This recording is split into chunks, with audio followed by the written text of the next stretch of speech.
though the farthest I've been away from home has been approximately 10,000 miles, stationed in Okinawa, Japan, doing a couple military exercises in South Korea. I've traveled to the Philippines in the Manila Bay area for a humanitarian mission, to Tarawa, the Kiribati Islands, to Guam, and probably other places in the Pacific Islands I don't even remember at this point. Back in the States, once I rotated out of Okinawa, I was for the most part in the California area, traveled up to Oregon for a Memorial Day parade, went out to Chicago for their Marine Week last year as well. All right, very good.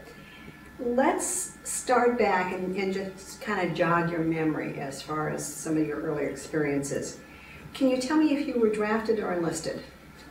I know I raised my right hand as an enlistee. And where were you living at the time? I'm still living here in Danbury, Connecticut. Why did you join the Marine Corps? Which reason should I begin with? Reasons was, well, as far as my mother recalls telling me, I made up my mind to be a Marine when I was in 3rd grade. Much of this had to do with my family ancestry. Up to 1,500 years ago, my family has, one way, shape, or the other, has answered the call to arms for the nation they lived in at the time. The last musician who served in the military in my family was my 5th great-grandfather, one of George Washington's drummer boys during the American Revolution. So you could say I'm following the footsteps of a very old family tradition of serving the country. Do you recall your first days in service? Yes, I do. What did it feel like? I'm pretty sure we're all familiar with the hurry up and wait aspect, because I was all set to go in 1 semester early from high school because I was allowed to graduate early. But somewhere up in my MEP station in Springfield, Massachusetts, somebody indicated about my epilepsy history from when I was a very small child. And for the next month or so, the station would not talk to me, period. I had to go through more than 18 years worth of medical paperwork to prove to them chapter and verse that I was okay. And even when I got down to boot camp, they still had to check further that I was okay, which of course I was.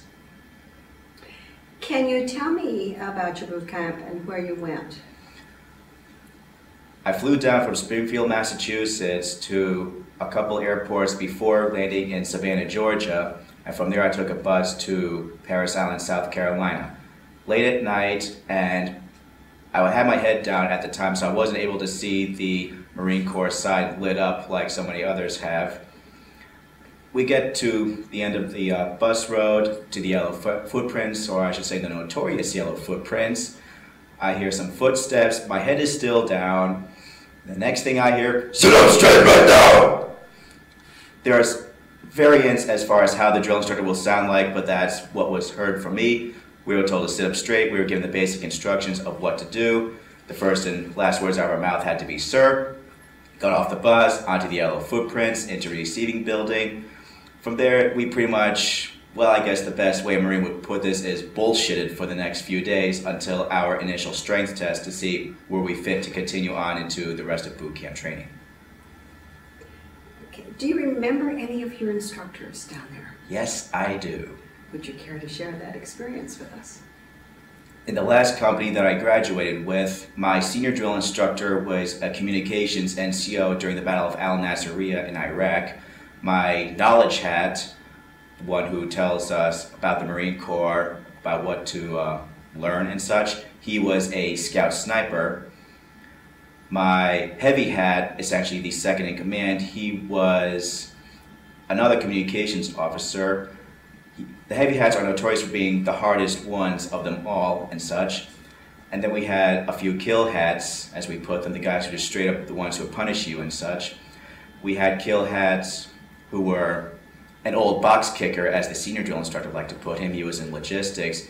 We had a new hat, someone who was fresh from drill instructor school and such. The first company I was in, I never knew the MOSs of any of them, but I do know a lot of them made fun of me straight off the bat when they found out I enlisted as a Marine Corps musician. How'd you get through that experience?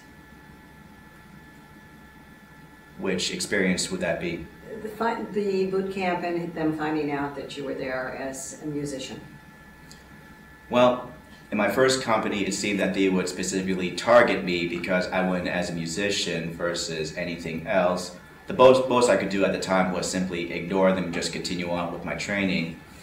Ultimately, I did get dropped because a ear infection stopped me from qualifying on the rifle range because I couldn't shoot straight. When I got to my next company, they made fun about it for 1 or 2 days, and after that, I was the same as the other recruits. Now, when you enlisted and joined the service, what wars were going on at the time? Do you remember the experience or discussions about going to them or where you would be sent? Yes, I do. The only war that was going on at the time that we all know of is the global war on terror. At the time, we were still both in Iraq and Afghanistan full-time. I heard a few remarks about me being as a musician, I would be operating a medium machine gun, the 240 Gulf, and such. I haven't really heard anything else besides that while I was in boot camp. Okay. How did you find out you were being sent to your first station? My first station on the fleet I learned about when I was still in MOS school, which took place in Little Creek, Norfolk, Virginia. My staff sergeant / platoon sergeant came up to me and went, "Hey Atwood, wanna know where you're going?" "Yes, Staff Sergeant." "Hey Atwood, do you speak Japanese?" Two things went through my mind at that point because there's only one base where a Marine band is stationed where you would have to speak Japanese, and that would be Okinawa, Japan, though it's soon to become Guam because we're moving down there for other reasons. But as I said, I found out it was Okinawa, and two things go through my mind. One is, all right, and the other, oh, fuck. What was your initial job assignment, MOS? My first MOS and only MOS thus far has been a Marine Corps musician. Our mission is to musically support our local command. In other words, if you're stationed in Camp Foster, as part of the 3 MEF, you support the headquarters group and the 3 MEF as a whole. If we are deployed to combat, we provide the base security with heavy machine guns ranging from a 50 caliber machine gun, those are so fun to shoot, along with, if needed, armed escort for high-ranking officials, generals, or visiting government officials. When you arrived in Japan or Okinawa, what was it like to you? It will be the same with any other Marine who gets stationed, not just in the fleet for the first time, but outside the United States. It's a culture shock in the sense that you're no longer learning just one culture, which is the Marine Corps fleet culture, but you also have to learn the culture of a different nation completely with different rules, different laws, and such. For instance, here in the United States, you're an official adult at age 18. You're allowed to smoke at that age, drive a car, and for some states, get married at 18 or younger, and you can't officially drink until you're 21. All that takes place at age 20 in Japan, not just Okinawa, but Japan as a whole. In Okinawa, we were specifically warned in the first week, if she says she's 18 or 19, guess what guys, she's still jailbait. It was fun listening to all the groans of the Marines who wanted to get some. Can you describe a typical day, if there was a typical day?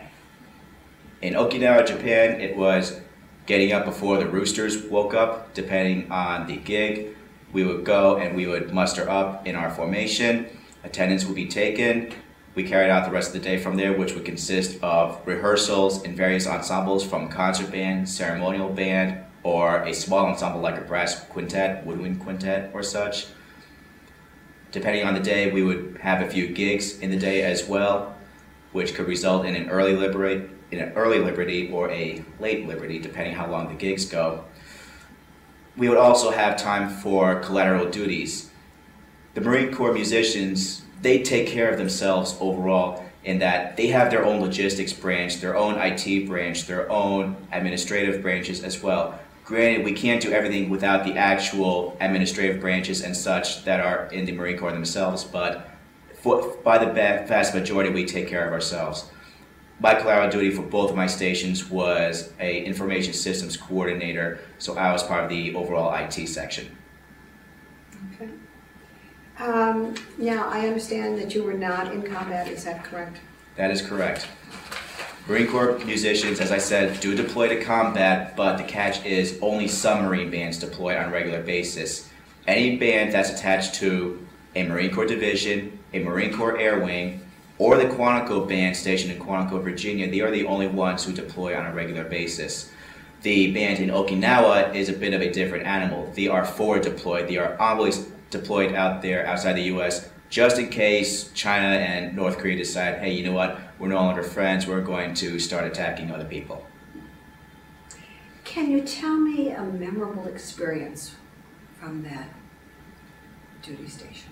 In Okinawa, number of experiences on the Marine Corps side. I would say the best one for me was I got to take part in an international ceremony, which was my Marine band combined with the 1st Combined Brigade Band, which is a Japanese self-defense ground unit.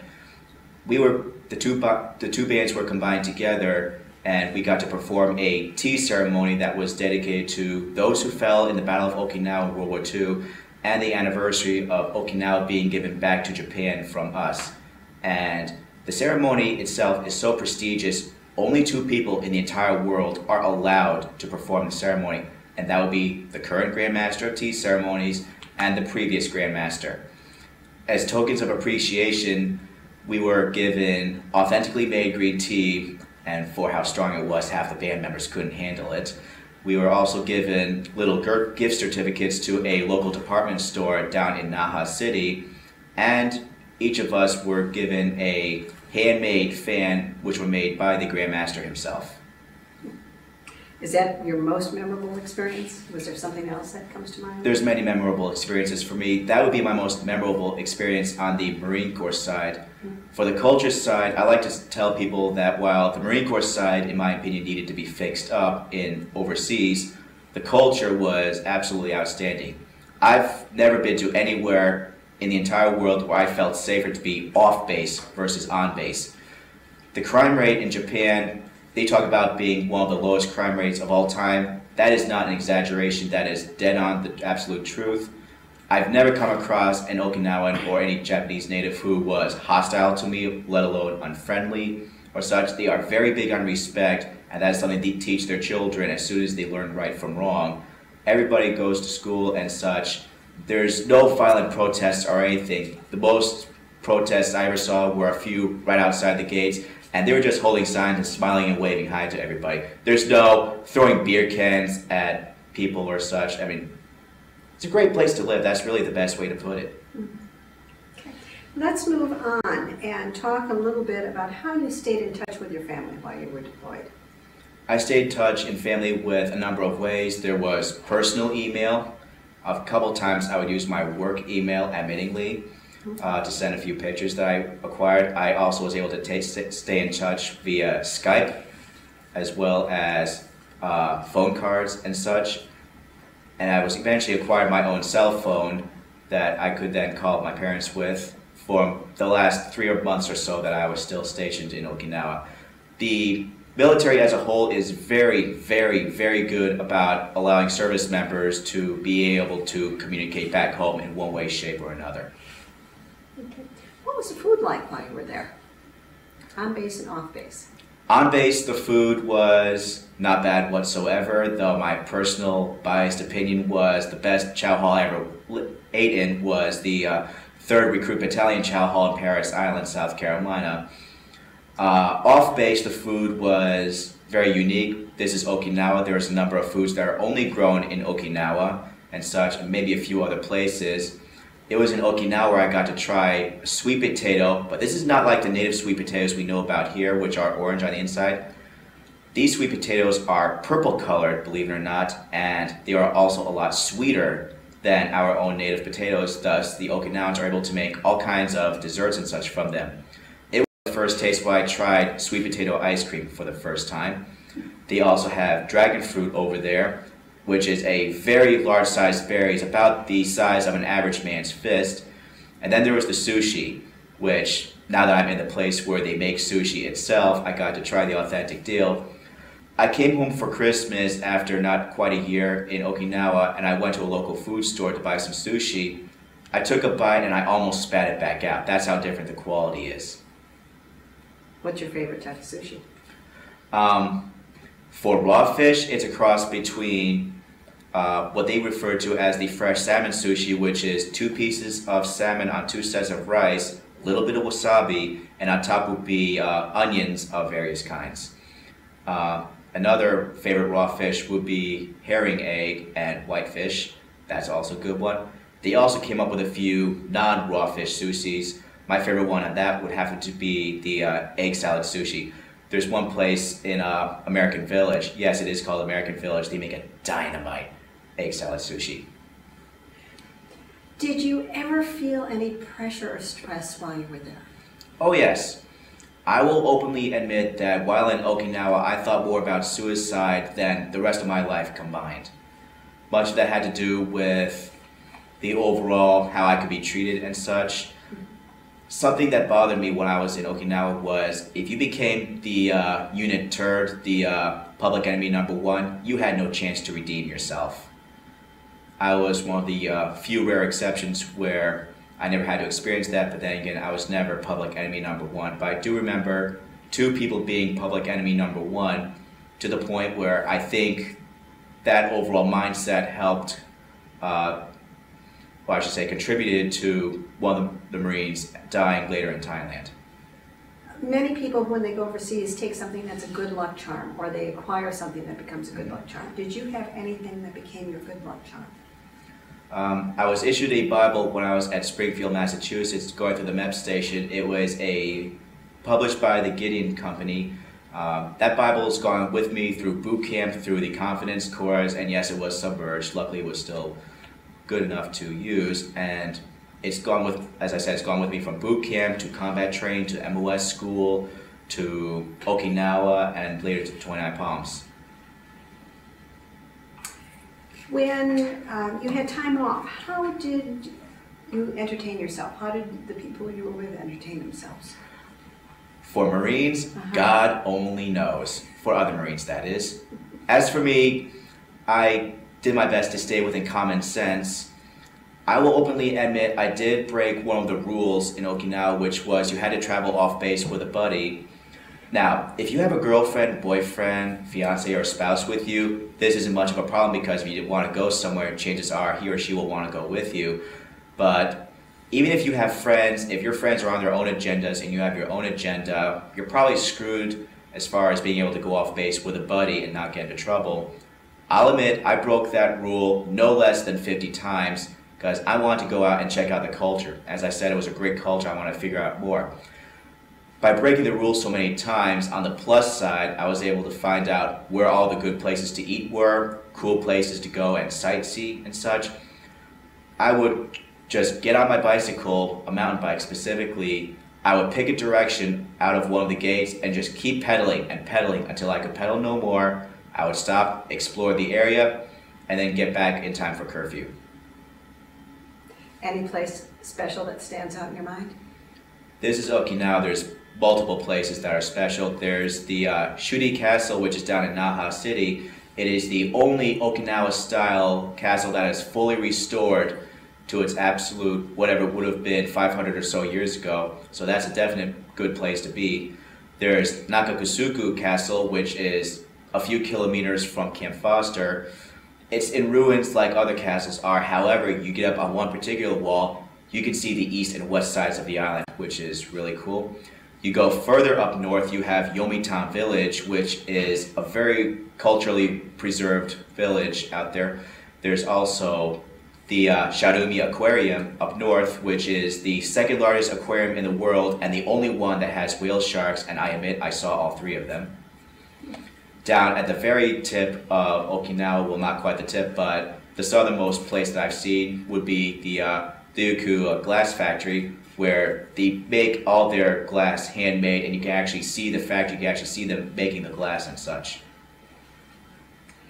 Did you ever see any professional entertainers while you were there?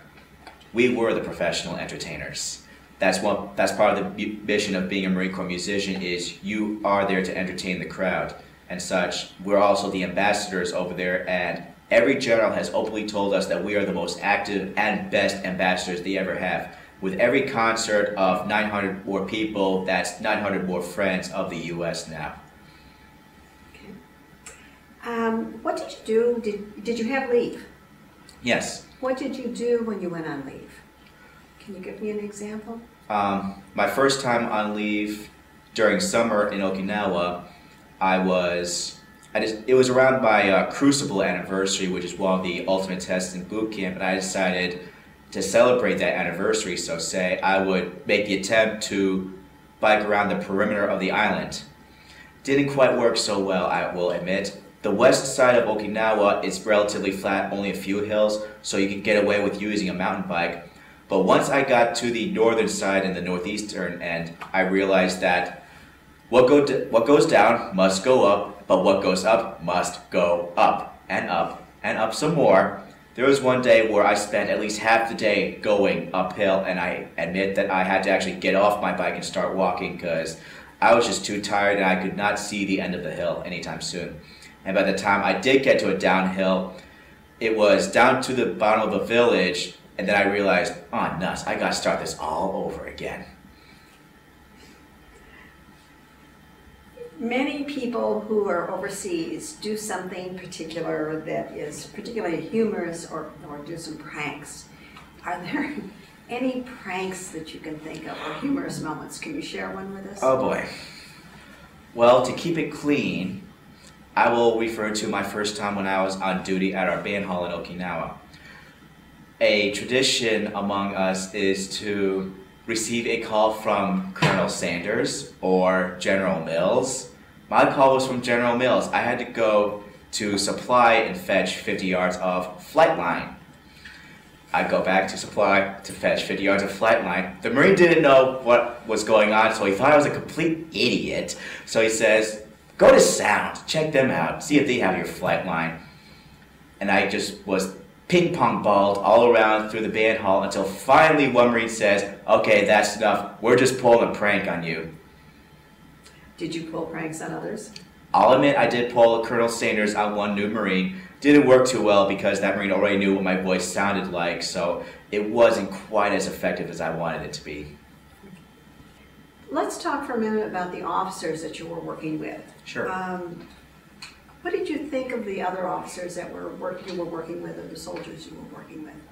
The officers all have a very good idea about how to take care of us and such, though ultimately there's always going to be something that us corporals know that they will never know, because as corporals or specialists in the Army, we're the ones who are in the trenches, as one Marine would put it, with the others, the bug privates and the lance corporals and such. We know directly what's going on, so we're essentially the first level supervisors, but you pass information up, it's not all the information is necessarily there. It's one of the parts of the Marine Corps that's just the same as the civilian world, where your shift lead will know exactly what's going on about you, but the executive producer may not necessarily know. Did you, while you were in service over there, did you take or keep a diary? My diary, for the most part, has been pictures I would take. That's been the closest to any sort of diary that I would make. Again, I would take pictures of the various sites. Occasionally, I would come across a picture of myself at work, where there would actually be a photo of the band at one particular event. Like, I know, for the first time, I could actually see myself in the 3MEF band when we were at a leprosarium in Okinawa.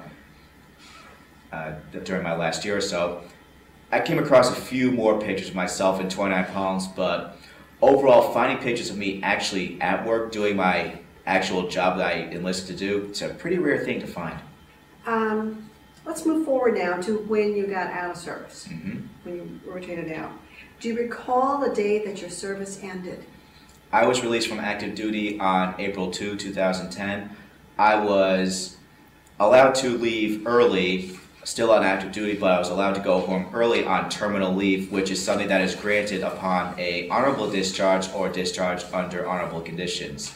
I was able to leave on February 24, and per an honorable discharge, I opted for the government to pay for everything, so the government paid for my flight home from 29 Palms to Westchester Airport, baggage included.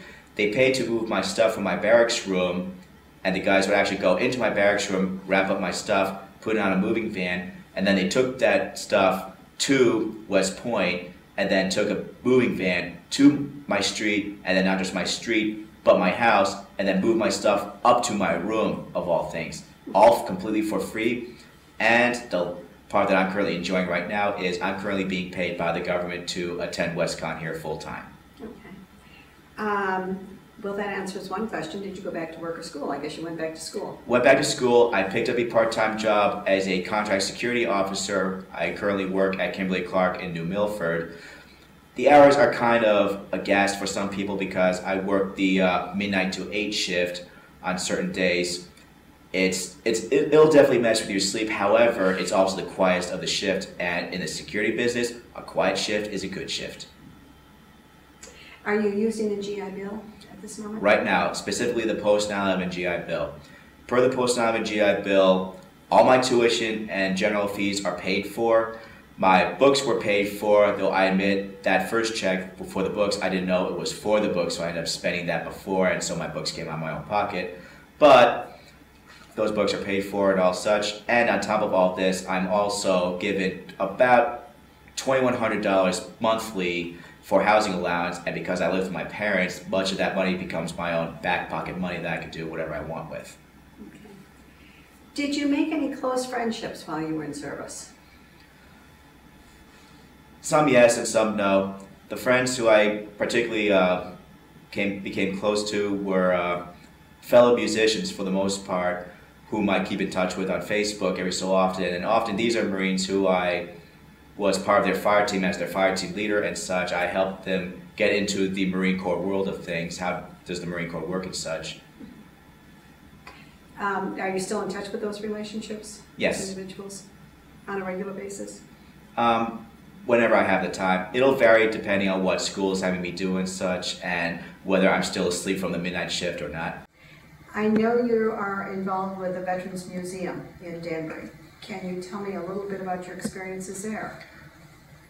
Originally, I came across the Military Museum of Southern New England when I was on a few field trips in my daycare center where we're all up against the window going, G.I. Joes! G.I. Joes! But later on, after my freshman year of high school, I thought, hey, these guys are asking for volunteers, and I'm a big military history nut, always have been. I thought, what better place to get some volunteer time? It was originally a privately owned tank destroyer museum. Tank destroyers is one part of the military history that we don't know so much about. During World War II, our Sherman tanks were just getting creamed by the more powerful and far stronger German tanks, but then we came across what we call tank destroyers, which are very light, but what they make up for being light is a lot of speed and agility. We have one particular thing there, the M18 Hellcat. We clocked up to more than 60 miles per hour, so you could put that thing on the highway and it can keep up with traffic respectively. It also has a high velocity cannon on it, which can take out a Tiger tank from a football field away, no problemo. Now it's a publicly owned museum that's dedicated to all the public, and now we have tanks from World War II up to the Gulf War even. We actually have a vehicle there that was given to us from a, I believe it was an Army unit that was captured during Operation Desert Storm. And we're updating and coming up with new exhibits every day. I'll admit I gave a few things of my own to them that they can use. While I was in Korea, I collected some articles of clothing from the Korean Marines I worked with, and I donated all of those to the museum as part of any potential exhibits they may need later on. Very good, thank you. Let's talk a little bit about what you're going to be doing after you're done here at the university. What are your career plans? Do you have any long-range goals at this moment? And can Yes, you I share do. them with us? I'm very big into music, military history. I'm also big into teaching. I see myself being a teacher of some sort, preferably a instrument professor teaching the French horn. If I couldn't do that, I would look to teach Japanese studies, or even more specifically, Okinawa studies as part of the overall culture department. But it's also going to depend on what me and my significant other do. I have a girlfriend who's going into the Navy as a Master at Arms, which is Navy talk for a police officer. And to keep things smooth about employment and such, if I'm to marry her, it would be best that I remain unemployed with the exception of whatever the Navy spouses get to do at various bases, because she's not going to be she's not going to be at one base for her entire enlistment. She's likely going to be at several bases. So until she's actually done and moved on with a more solid, won't be moving around that much kind of career, it'll actually be best I remain relatively unemployed at the time. Worst case scenario for me is if I can't get any particular job, I can always go back to my job in Covenant Security Services, which is, it's the last place where I could be laid off at this point. It's a job I can always go back to if I happen to stay here in Connecticut. I also intend to be part of the active reserves for the Marine Corps, which will enable me after 20 years overall, including my active duty, to retire with the benefits as if I retired off of active duty of 20 years. And in this economy, that's not an opportunity I'm going to pass up. Very good. Let me ask you a couple questions related to the military experience now. Do you think your military experience influenced your thinking about the war or about the military in general? Absolutely. And if so, how? A lot of people, I think it would blow their minds to realize that out of our military as a whole, all the branches of service combined, only a small number of service members deploy on a regular basis. Right now, we have, I would guesstimate, maybe 35% of our military at max who are deployed to Afghanistan and other parts of the world right now in potential combat zones. And there's also, I'm able to take my experience as a Marine, the discipline, the adaptability and such, and I can translate into my job and such. I'll openly admit that my employer went like a kid in a candy store when I told them about my Marine experience, and my combat mission would be to pull security. So combat mission, pull security, what better option other than a security officer, or I could also move on as an executive protection agent.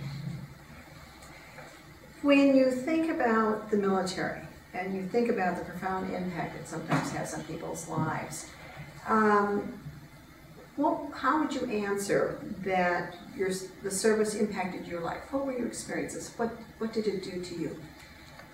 Well, just going through boot camp alone sets me apart from many other people. There are those who may have gone through boot camp itself but didn't make it for whatever reason. More than 99% of the population in America don't have the guts to just try boot camp and see for themselves what it's like, and less than that actually make it out of boot camp in any of the branches of the services. One of the reasons why I like WWE wrestler John Cena is because as part of his bonus feature of the making of the movie Marine, he actually went to Parris Island to try Marine Corps boot camp, see what it was like.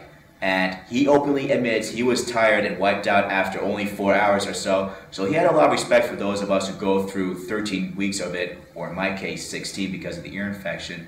And there have been UFC stars who've done the same thing. They try out the O course and such, where you're going over bars, swinging ropes and such, and they find it hard themselves despite that they have the bodies of fighters.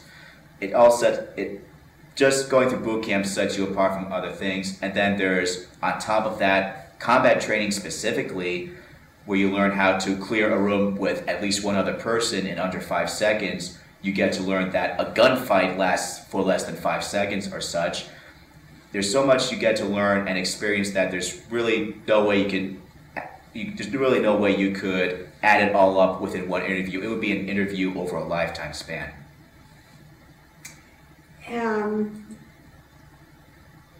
Anything that you would like to add at this point? Talk about another memorable experience or something we haven't covered in this interview. The one thing I would mention to anybody who is in some sort of position of power at WestCon is this is kind of being geared towards allowing our education in the military to count towards college. Us veterans, we're special students. We're not as dumb as a lot of people think, and we have to be if we're going to survive combat. We are also older. If we start as a freshman, we're older than pretty much any other freshman there. I'm 22 years old. I know for a fact I am the oldest freshman in the music department right now, and there's a few veterans in our organization who are in their 40s to 50s and already married with kids and such. And well, so you add up all that, you have the maturity, you have already education in there. We know what the real world is like. The military world and the civilian world, the only thing that's really separating them is in the military, you're on contract. Meanwhile, in the civilian world, you have the luxury to say, screw you, I quit to a boss you don't like. And how does that carry over to what you do daily? Well, what I do daily is I enjoy the luxury of I could actually drop a class or at least transfer to another class if I didn't like the professor. If I was in on contract, I couldn't really do that like I was in the Marine Corps. The hardest lesson for me in the Marine Corps was having to work with somebody who I absolutely just hated the guts of. Would you care to elaborate on that? There's not too many details I'm really all that willing to give the person's name in particular, but I'm not one to call a woman a bitch, but this particular person overqualified for being called a bitch, in my personal opinion. Okay, we'll let go of that. Anything else you would like to add? Overall, being in the military, regardless of the branch, it's really what you get out of it. It's really how you put it and such. It can be a bad experience. It can be a good experience. If it's a bad experience, hey, you only have to enlist once. You don't have to keep going. I got out because getting my education was a priority. I went into the Marine Corps thinking, nah, I don't need to go to college. And boy, was I wrong. If I had a college degree already when I joined the Marine Corps, I'd be a sergeant right now versus a corporal, because education does count in all the branches of the service. Actually, there's a few branches where your MOS may require you to have a college degree first. Like my girlfriend, she needs a degree in criminal justice in order to become a police officer in the Navy. And if you like it, hey, you get to stay in because you have that guaranteed paycheck twice a month. You have your medical and dental insurance covered and such, and you're going to have a roof over your head and money to feed with. So it's really all how you make out of it. If you have children, would you suggest they go to the military? I would tell my children, I personally don't care what they do as long as it's legal, morally right and such. They don't have to join the military, but they can certainly look at us as models. Okay. Anything else? At this time, nope.